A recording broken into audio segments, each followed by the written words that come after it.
It's extraordinarily humbling, and I mean, it's kind of beautiful in a way that as creators we get to do something that's true to our hearts, and then other people pick up on that same sort of passion. We're taking all these risks with the game and making a more complicated game, a more nuanced story than we've ever done before, and it's something we really wanted to play, but we had no idea what the public, how they would react to it. And of course it was really, really exciting for us to see that people didn't just buy into it, but they were really excited about the world and the story and the themes and the subtext that we were putting into it.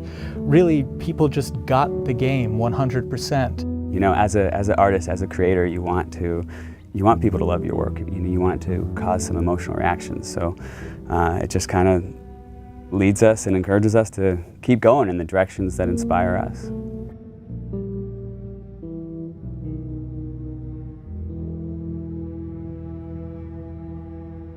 The Last of Us: American Dreams, the graphic novel we released through Dark Horse, co-created by Faith Erin Hicks, the co-writer and amazing artist on that comic book. And it introduces the character of Riley. And in it we get to see kind of Ellie coming out of her shell, and she starts taking on these attributes from Riley, but it's the first day they meet. And it became really interesting to us to say, okay, months later, after these two have become best friends, and they've had this falling out, where does that relationship go? In discussing ideas, it's like, what if we got to play through that kind of relationship? What if we saw that relationship?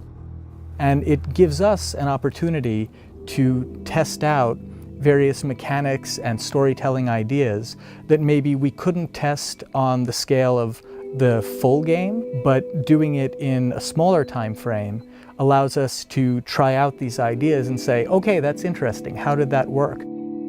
The comic book was kind of a great way to see a little bit of what Ellie and Riley's relationship was. So when we set out to design the world, we already had a point of reference that there had already been some great work done just in terms of some of the visuals and some of the language between Riley and Ellie. I think we had a sound story pretty early on that we felt was compelling enough to okay, that justifies us moving forward with the idea of single-player DLC. Now you have a team of some burnt-out, frazzled people that you're trying to say, like, okay guys, let's go again. Can we do it again? And that's a lot. That's a lot to ask of anybody after 3.5 years of grind. We kind of right away knew we wanted to focus on Ellie. We wanted to tell a little bit more about who she was before all this.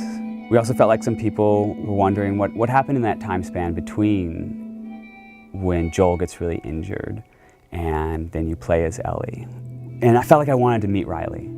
Like I want to know her. I read a little bit from like the comics, and you kind of had this image in your head in the character, but you kind of really don't meet them until you start to see them. And once you get the actor in there, once you get these people, they really start to come out. All this time I thought you were dead. Yeah.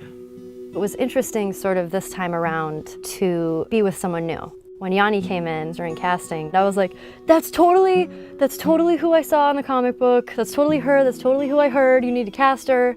I was a bit intimidated to kind of come on to something that's so big. It's different, you know, Ashley started with it and you're, you know, coming in, I guess, you know, as a sophomore, you know what I mean? Like, you feel like, oh gosh, am I gonna fit in? And then will I really be able to live up to the standard that's so high? With The Last of Us, we got to see the events that led to who Joel is during the game. We never get to see that with Ellie. With Ellie, you know, we're picking her up at the outset of the journey.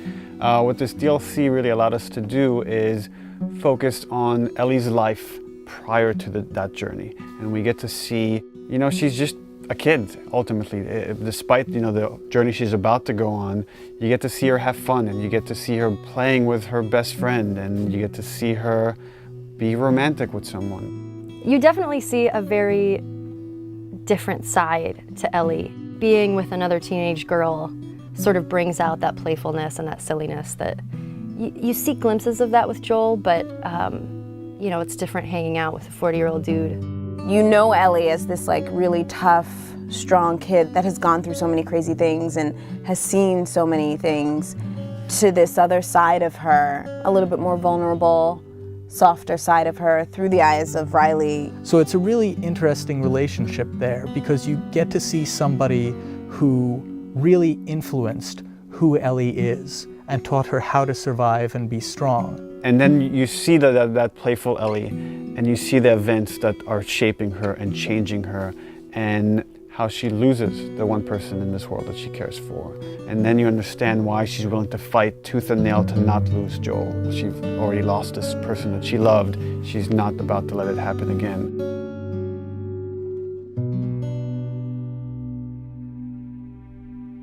There was a lot of gameplay where we kind of challenge ourselves to say, okay, how do we add tension? How do we add core mechanics to two teenage girls that have snuck out of this military dorm and are being playful at a mall?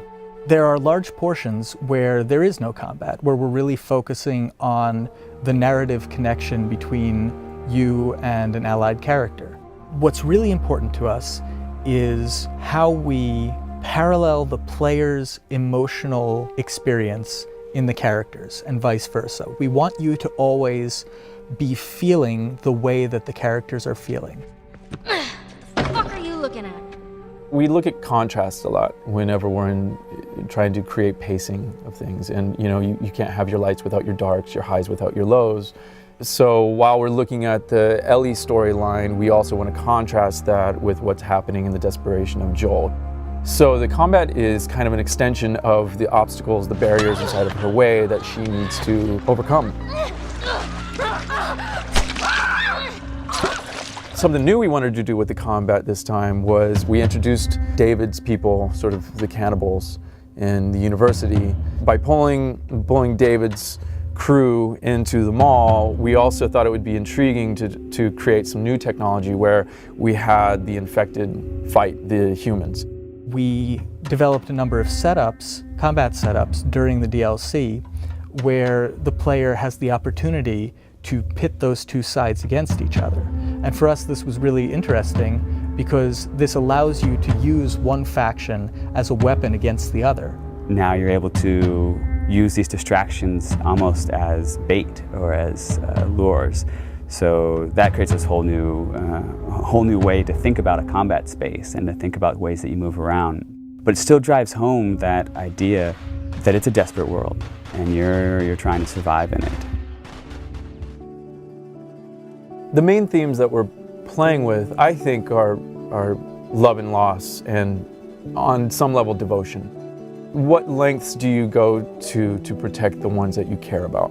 If you never know if you're going to die tomorrow, in the next hour, in the next few minutes, every moment spent with those you love is a moment to cherish.